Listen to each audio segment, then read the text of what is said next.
This is a production of Cornell University. Fantastic. So I'm Herr. I'm a second year PhD student in the Gore Lab. And today I'm going to talk about the possibilities of using the biochemical composition of maize stover to reduce nitrogen loss in maize fields. And corn stover is what you see here. It's the above ground biomass that's left after grain harvest. If you drive through upstate New York in the fall and winter, you're going to see a lot of that. And so I want to start us off on a common statement that I think we can all agree upon. Nitrogen loss is bad. Right? It's bad for the farmer, it's bad for the environment. It's especially bad in high input systems such as maize, where around 30 to 40% of total nitrogen they add to the field is lost. This is a 15N fertilizer experiment where after many years you can see around 30 to 40% is lost, and that's equivalent to around 2 billion pounds of nitrogen lost annually. And so to understand how nitrogen is lost, it's important to understand a portion of the soil nitrogen cycle. And so fertilizer usually adds nitrogen in the form of ammonium or urea, and that ammonium is quickly converted into nitrate through the microbial process of nitrification. Nitrate is much less soil stable than ammonium. It can leach into the waterways causing nitrification or algae blooms, or it can be converted into N2 or nitrous oxide through denitrification. Nitrous oxide is a potent greenhouse gas around 300 times worse than carbon dioxide. And so kind of current agricultural thought is if we can inhibit this nitrification process, nitrogen will be more soil stable and less likely to leach. And so there's different management practices to do to inhibit nitrification, such as the use of synthetic nitrification inhibitors. But I'm plant breeding genetics, so I got to focus on what the plant would do. And luckily, around 20 years ago, the term biological nitrification inhibition was coined. And so biological nitrification inhibition, or BNI, is a process where plant metabolites either release through exudates or through tissue decomposition can inhibit this nitrification process. Again, this is good because ammonium is more soil stable and less likely to be lost compared to nitrate. So if we keep nitrogen in the form of ammonium, good for the environment, good for the farmer. Over the last 20 years, BNI has been identified in numerous species, including sorghum, rice, wheat, and maize. And most of the BNI research focuses on root exudates. I want to pose that might be a problem for maize because most of the nitrogen is lost actually before roots are established. If you see here in this figure, you can see that in gray we have nitrogen loss, and in green you have nitrate uptake. And on the x-axis is like spring to winter. And so what this kind of shows us is that root exudate BNIs might not impact that peak of nitrogen loss, and so it might not be good to look for BNI in root exudates in maize. But all is not lost in BNI because BNI can be found in tissue, and it can be released through tissue decomposition. So studies done in Graphiaria humidicolo, which is the model species for BNI, have found two compounds that I want to specifically point out, which are methyl p-coumarate and methylferrylate, that can inhibit nitrification when they're released from tissue. And I'll get back to those compounds later. And so now when we look at this modern maize nitrogen cycle, we do see that stover lasts throughout the year. And so what if we can have a stover that has increased BNI compounds, so when it decomposes, it can decrease that peak that we see up there. And this would be good in like a corn soil rotation or continuous corn, where you add heavy input of nitrogen every year. And so the ideotype would be in spring, the tissue decomposed quickly, lowering that peak of nitrogen loss, and thus lowering the environmental damage that our current maize ecosystem has. And so our main question then becomes, can variation in maize stover composition significantly affect nitrification? And this figure on the right, you see, it's very complex. The interactions between stover and soil are complex. Environment plays a large role in this, but studies have shown that stover composition, specifically carbon to nitrogen ratio, have an impact on nitrification and nitrous oxide. We're more specifically interested in the specific biochemical composition. And let's understand what's in stover. So stover is made up of three things mostly: cellulose, hemicellulose, and lignin. Cellulose and hemicellulose are polymers of sugars, while lignin is a phenolic polymer made up of monolignals, S, G, and H. These are bound together with hydroxycinemates, p-coumaric acid, and ferric acid. Now, the two BNI compounds that were found in tissue that I mentioned earlier, methylferrylate and methylfumarate, are methyl esters of these hydroxycinamates. Further, these hydroxycinamates are shown to inhibit nitrification under lower pHs, such as a pH of 6.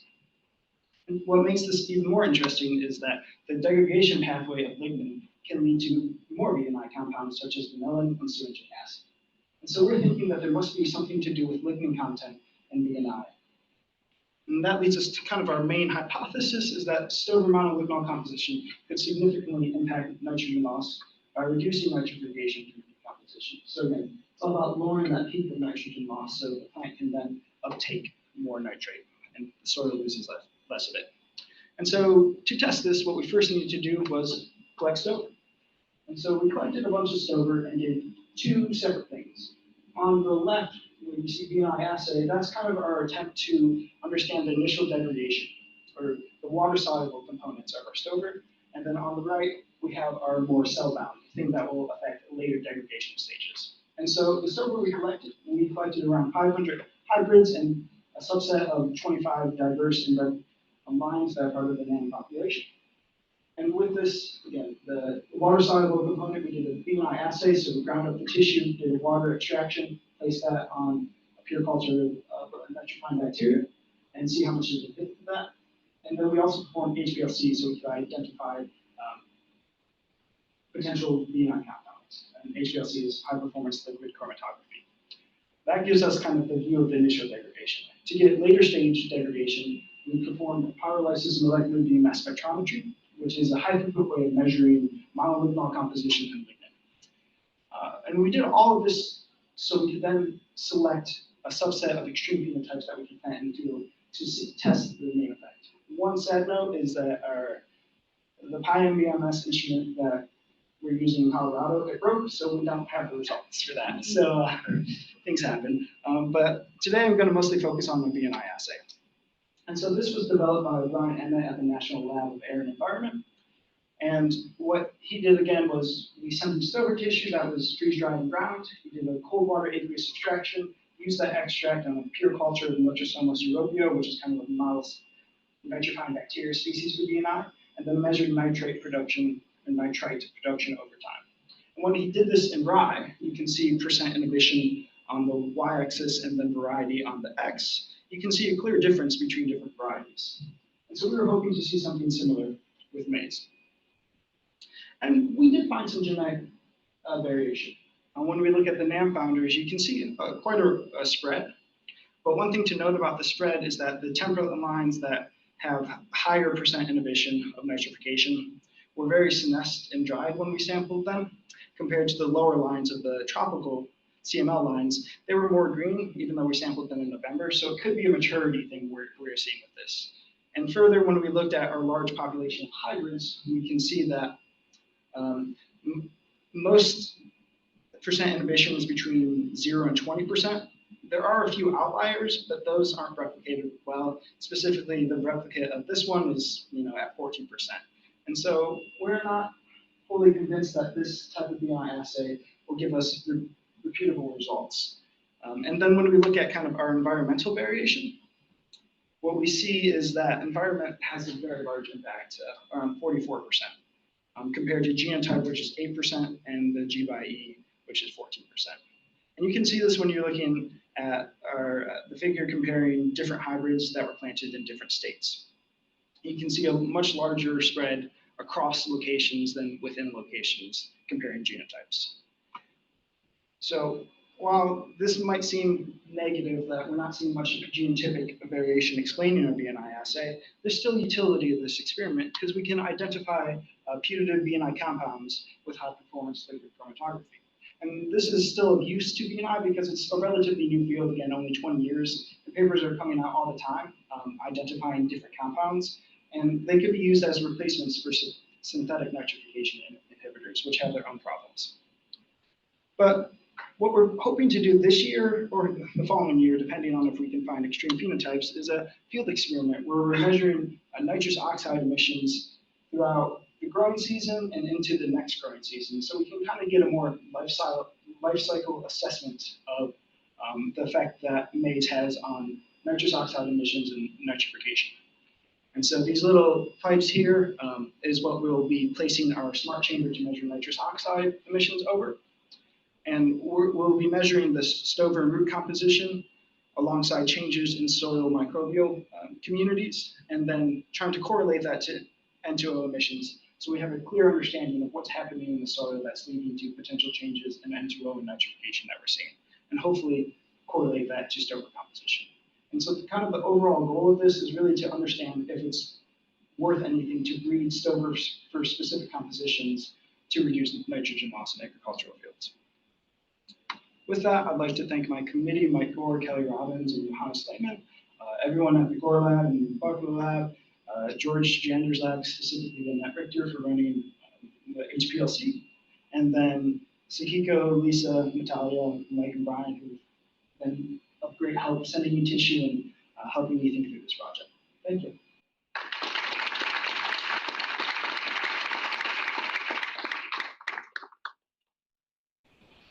Sam, have you thought about using a synthetic biological nitrification inhibitor in your field experiment as a whole? So the question is, have I thought about using a synthetic nitrification inhibitor as a control in my field experiment? I have not, actually. I think that would be smart to use. What we're just planning on doing is just compare genotypes of extreme, just to see if there's how much stover has an effect. But it might be smart to also do a synthetic nitrification inhibitor. Yeah, that's a great idea. Thank you for that. In the measurements across the man population, you seem to have dropped the 2 sweet corn lines. What was the reasoning for that? So when we went to the field and sampled, they were on the ground. When we sampled them, I was worried about how the soil might affect that. I'm not familiar with the mechanisms behind BNI, so this might be an ignorant question, but I'm curious if you have a stover that is really good at inhibiting nitrification, what effect might that have on the soil itself in terms of soil organic matter accumulation or the microbiome itself and any downstream effects? Yeah. So the question is, what effect might a really good stover BNI have on the whole soil microbial community and soil health in general? That's a great question. The problem with BNI research nowadays is it's unsure the direct mechanism at which it inhibits nitrification. Is it actually inhibiting the nitrifying bacteria in archaea? Or is it binding nitrogen, or is it recruiting other soil microbes? And those are all unknown. I'm very interested in how it interacts with the soil organic matter. We also are measuring carbon dioxide emissions to kind of get a sense of microbial respiration during stover degradation. But yeah, that's something that a lot of people are doing research on, and hopefully it doesn't have a negative impact. That's why SNIs, or synthetic nitrification inhibitors, some people don't use them because it's unknown about the environmental impact. And in some environments they work, in some environments they don't, they're expensive. So that's why people are looking into plants and BNI. Thanks so much for that talk. I was curious about this nitrification issue, and it looked to me like corn prefers ammonium, but other crops prefer nitrate as a source. Is there any possible, not whether to see as trade-offs? My thought, any issues there? So in my understanding, corn actually mostly prefers nitrate. Oh, okay. Studies have shown that plants, if they get a mixture of both, it's beneficial for their growth. And so there are some concerns, but realistically, we're not inhibiting all the nitrification that's going on. We're trying to just inhibit the excess nitrification. So the plant will still get its nitrate, but it can also get ammonium. And then the question comes from plant breeding, is it useful to look at variety preference in nitrogen uptake? Because if you can just select for more preference in ammonium uptake, that might correlate to BNI. And so that's something I know studies have looked at. And still on that trade-off thought process, is there anything meddling with the stover for any reason? What kind of trade-off are you thinking about there? With the stover, so honestly, what I'm thinking of, increased the S to G ratio. Let's go here. Increased S to G ratio will increase your degradation rate. And so studies haven't really shown any impact on agronomic traits, so I'm not too worried about that. This would only be useful for corn grown for grain. It won't, silage tends, when you're breeding for silage, you tend to reduce lignin. So this is only useful for a subset of corn. One thing to think about as well is stover degradation. There's a lot of environmental variables, and it seems that adding stover to your soil tends to increase your nitrous oxide emissions. And so it's unsure if you increase the degradation of that, will you increase nitrous oxide emissions, or will you increase carbon dioxide emissions? There's a lot of unknown about this research. That's why it's fun and exciting, but also we'll see if we get any good results. Yes, I. Do you know how correlated the lignin is in the roots with the stover? I mean, I think the other strategy is to really just favor these products in the roots. In the roots, yeah, that's a great question. I know there's some correlation. I know in poplar specifically, there is actually two different controls. They can knock out a gene I think it's F5H that does the conversion to G to S, and what they find is they can get that in the shoot biomass, but not the root biomass. There's only a few studies looking at differences between shoot and root in maize, and that's one of the reasons why we're also going to be looking at it. Cool. Thanks all so much.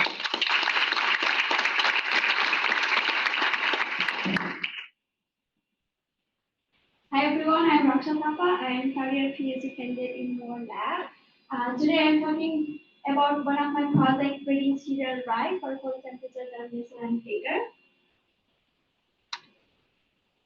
So talking about cereal rye as a cover crop, cereal rye is the most popular winter hardy annual cover crop. It can survive as low as -30°F, which is well established. And it's also excellent nutrient scavenger, soil erosion reducer, and good weight suppressor. There are few decision tools available to the farmers to decide about the cover crop species based on their desired goals. I have provided here a screenshot from Northeast Cover Crop Council decision tool, where I added those three goals, and it shows that winter cereal rye is the top candidate for it with flexible planting window. As you know, there is short planting window for winter cover crops. Most of the cash crop like corn are harvested late in the fall. So when planted late, the winter cover crop experiences severe freezing winters during their early growth stages and germination, which affects the establishment and ground cover, biomass production, and nitrogen scavenging of the the winter cover crops, including cereal rye. You can see this is a picture from Mirsky et al. Like there is a huge difference in the cover when planted in August 25 versus October 15. Also, the USDA NRCS guideline require farmers to plant the cover crops by late September. So our objective is to identify cereal rye population that has improved cold temperature, germination, and vigor, which can be planted later in the fall without compromising its cover and overall benefits, and also evaluate the potential of using a thermogradient table, about which I'm going to talk later. And then is an initial screening method to assess cold tolerance in the controlled environment. As you know, the weather condition in the field is variable across years.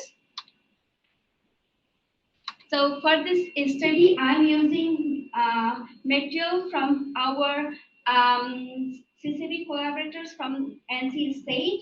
CCB are a cover crop breeding network is a group of plant scientists across the US who are working together to breed and improve the cover crops. Our collaborator crossed to commonly grown northern region adapted commercial cultivars Anti-Garner and Aristoc with CCB identified highly allelopathic rye population and open pollinated them to produce 10 half-sick families. And I am using this populations for among and within family selection for cool temperature germination and vigor. So for this, I have been selecting for one cycle in the field and 2 cycle in the controlled environment. After I'm done doing this field selection and the controlled environment selection, they will go for final evaluation trial in the 2 field locations and in the controlled environment. So talking more about my field selection method. So I have my field selection study in Wilkesboro, New York, which is much north compared to Ithaca. It's also experiences severe cold temperature compared to Ithaca. I started this study in fall 2023. I planted in randomized complete block design with 8 replications. And I planted 10 families and control with 12 plants per family for replication. There was warmer temperature last fall, so I wasn't able to make much selection in the fall, but there was a good amount of winter kill. So I was able to make good selections in this spring. I made selection among the families based on the number of the plants that survived, and I made selection within family based on the vigor within the family. For control environment selection, I have been using thermogradient table with circulating baths attached to it. This thermogradient table was constructed by Greg Weldon from Virginia Tech. It is a gusseted a table for which the temperature is controlled using the circulating baths. So you select the desired temperature and it circulates the fluids below the gussets to maintain a gradient of the temperature and to maintain a smaller gradient, you make the temperature closer. You make the temperature of the both baths closer. For making a larger gradient, you can increase the differences between the temperature of the circulating baths. For my study, I have used 2 different designs of the thermogradient table. This table, in this table, there is a gradient of the temperature within the gusset. So there will be different temperatures within the gusset, but same temperature across the gussets. Whereas I'm also using another table where but the temperature would be similar within the gussets, but different across the gussets. And thanks to Gore Lab for letting me use the thermogradient table. So this thermogradient table have also been used in the past to control soil temperature for evaluating plant growth and monitoring soil processes. Also for prediction of seed germination and seedling growth, and for temperature, for identifying the temperature requirements for seed germination for several crops. For my study, I have planted 2 cycles till now. For my first cycle, I used 1 table twice, planted it in randomized complete block design. I had total 14 replications. Each gusset represented 1 replication, and I planted 11 total families, including control, and 12 plants per family.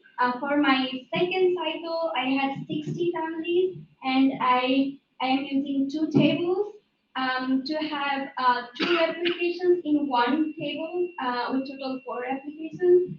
I have planted 20 plants for family for rep. I'm using a hobo temperature sensor to record the temperature in each cassette throughout the experiment.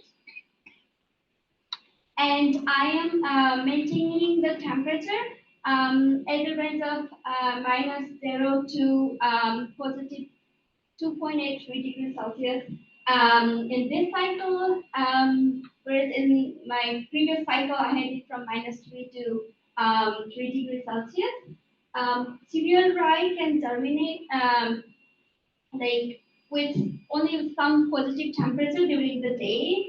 Although if it's in the like freezing temperature for other hours, if there is like some positive temperature, it can germinate. That's why I have selected these temperatures. And I made selection for the cycle 1 based on the date of the emergence and vigor. So I selected some plants that emerged earlier than other plants, and for rest of the plants, I selected among families based on total number of plants emerged and within families based on the plant vigor. After selection, I moved the plants to a cooler for vernalization. I put them at 3 degrees Celsius for 8 weeks. After that, I moved them to a greenhouse for vegetative growth and maturity. So currently, I am in. I'm selecting the second cycle. So yeah, currently I'm taking. I'm in the second cycle. After this, I will be doing a final evaluation trial in the two field locations in Ithaca and in Willisboro, and also in the thermogradient table. So for my final evaluation, I will be using bulk seeds from all the cycles, and I will be looking at the response to selection and evaluating the effect of the genotype and location on the winter survival, vigor, and biomass. And this will, and after this I'll be doing analysis. So that's all I have done. Thank you so much. I'd like to thank my committee member. Thank you, Jeannie, for helping me design this project. Thank you, Kelly. Thank you, Dr. Hua, for all helping me always. I'd like to thank my babies at Cornell Wilkesboro Research Farm, who has been taking care of my boss while I'm not there.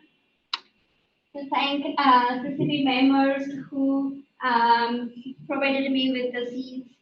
I'd like to thank Greg Wilson from Virginia Tech, who constructed and gave us the thermogradient table, and Gore Lab for providing me the thermogradient table, and especially Genius and Priscilla for helping me while planting and also getting suggestions from their experiment.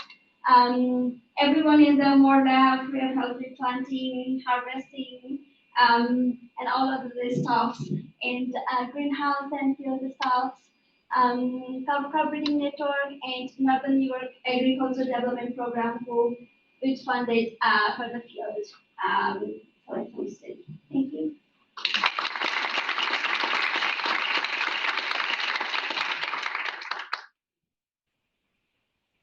So how highly correlated do you expect the cold germination and the seedling survival to be? Like, are there any trade-offs between those two traits?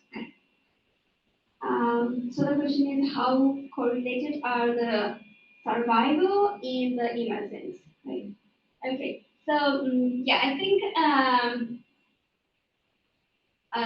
they are correlated, but also there are, like, you can see like the differences, like some could survive, some could emerge but also not grow at all and die. So Yeah, there will be correlation, but also it's, I think, very.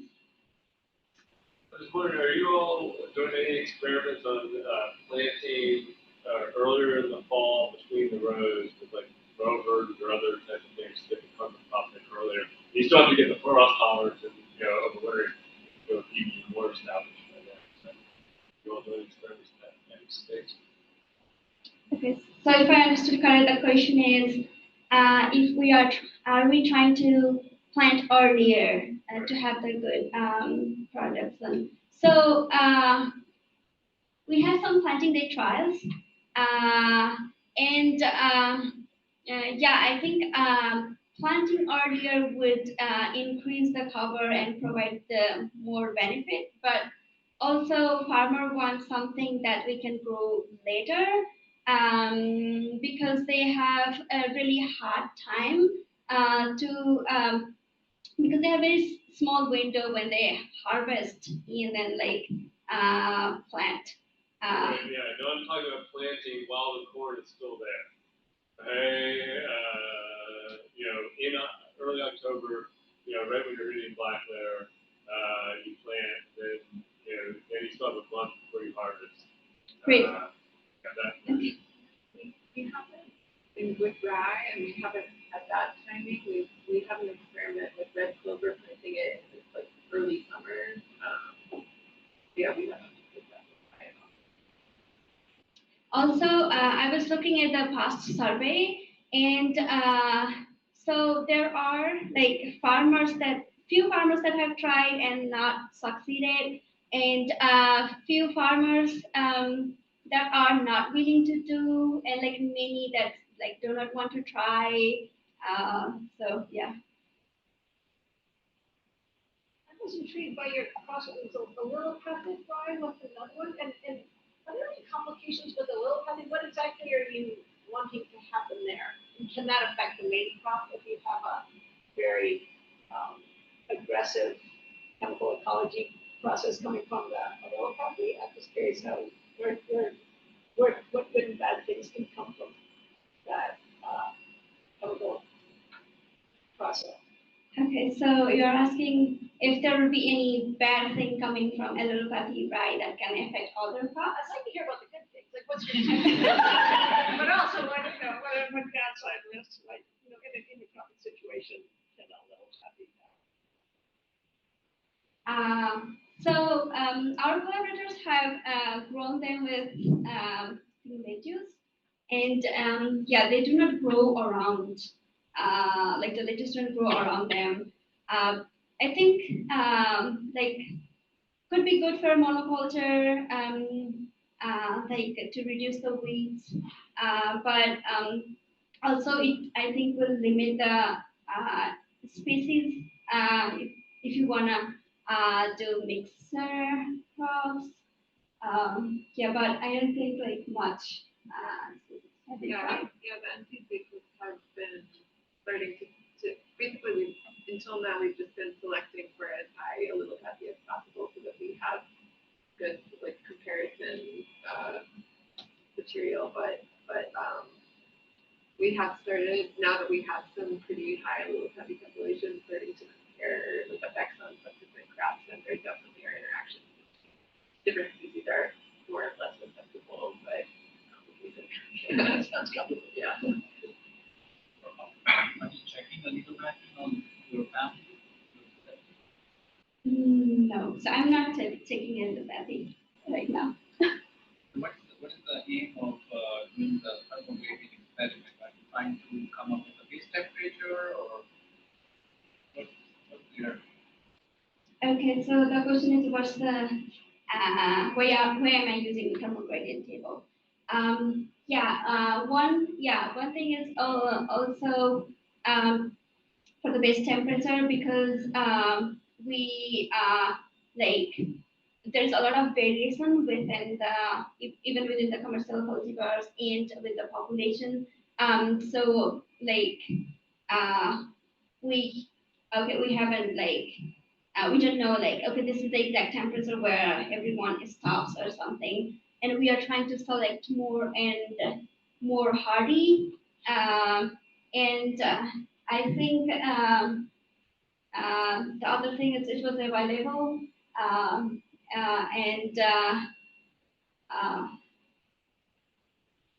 it's also like if you are using the chamber, then you have to you might risk of like reading the whole experiment. You have to do again because you don't know the base temperature. And I don't think there are more like reliable cold temperature chambers as well in the cornea right now. So the best available option.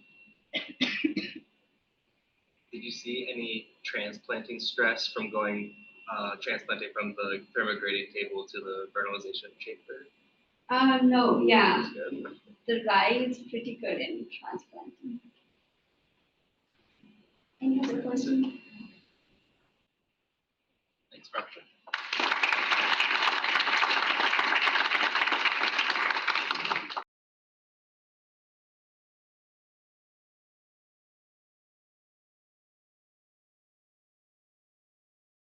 This has been a production of Cornell University, on the web at cornell.edu.